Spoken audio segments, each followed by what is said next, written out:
can start. Magandang tanghali sa inyo lahat.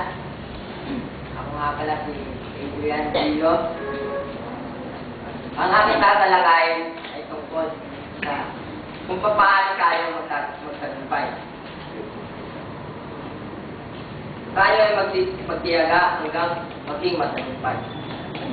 Sa silangan, ang mga batang toro ay sinusubukan kung handanan lumaban.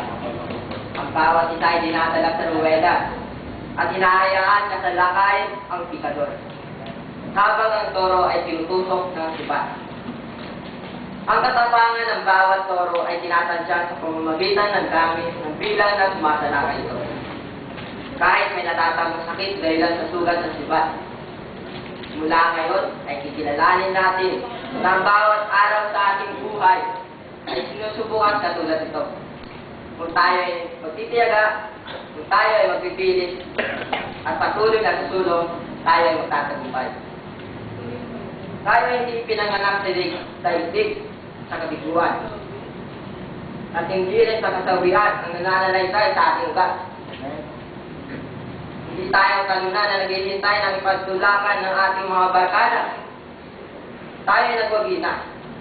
Natatagihan natin ang magpagpusap, lumagat, at kasabay na matulog ng mga talunan. Hindi natin papakinggan ang mga iyakin. At ang mga dumadaing sapagkat ang kanilang sakit ay nakakaawa. Hayaan silang sumabi sa mga talunan. Ang patayan ng hayop na ipinagbibili ay di natin kapalaran. Ang gantimpala ng buhay ay nandoon sa katapusan ng paglalakbay at hindi sa malapit na simula.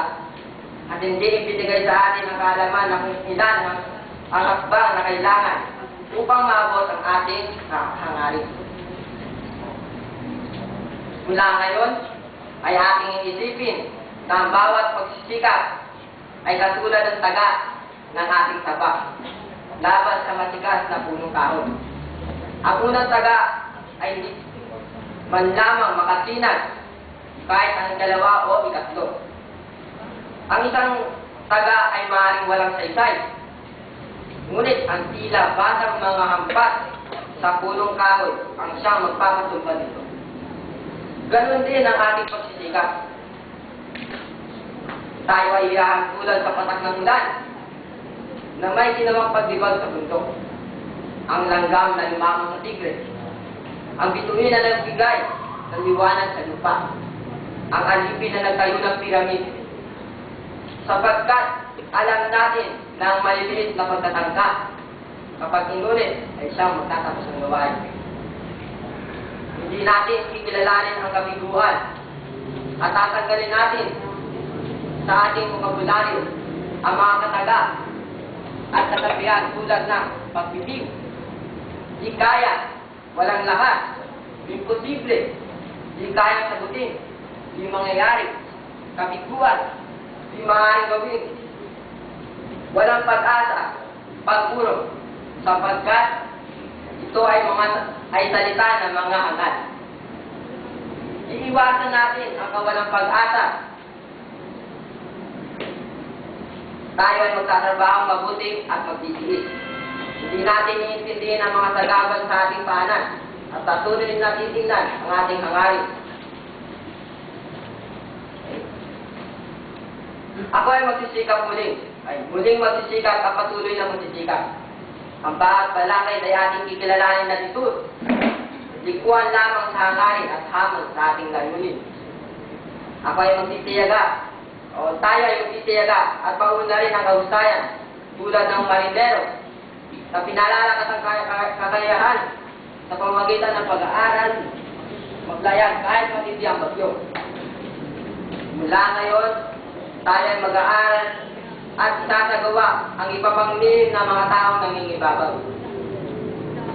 Sa pagkatapos ng isang araw na gawain, ay natin iisipin kung ito ay matagumpay o kabiguan. Ngunit ating pagsisikapan ang isa pang tagumpay. Pag ang ating kaisipan ay natutulak sa ating pagod na katawan, tayo magsisikap muli. Tayo muling susubok at magsisikap ng matapos o magtapos ng may tagumpay. At kung ako tayo ay mabigo, magsisikap tayo na sumubok ng isa pa. Kailanman ay hindi natin hahayaan na anumang araw ay magtapos ng may kabiguan. Sa gayon, ay ating itatanim ang binhi ng tagumpay sa kinabukasan at kumain ng di kaya higitan. Kapag ang iba ay tumigil na sa pakikipagtunggali, ang para sa atin ay magsisimula at ang ng masagana. Hindi natin papayagan ang tagumpay ay patahimikin tayo at maging kampante sa ngayon. Dahil ito ang pundasyon ng kabiguan.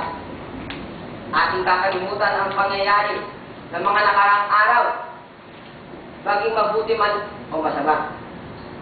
At babatiin natin ang bagong sinag ng araw na may kumpiyansa na ito ang pinakamahusay nating araw sa ating buhay.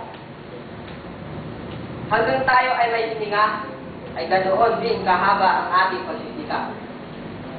Dahil ngayon, ang isang pinakadakilang tuntunin ng tagumpay, kung tayo ay magtitiyaga ng mahabang panahon, tayo ay magwawagi. Ito ay hinango sa aklat na The Greatest Salesman in the World ni Ogman Dino.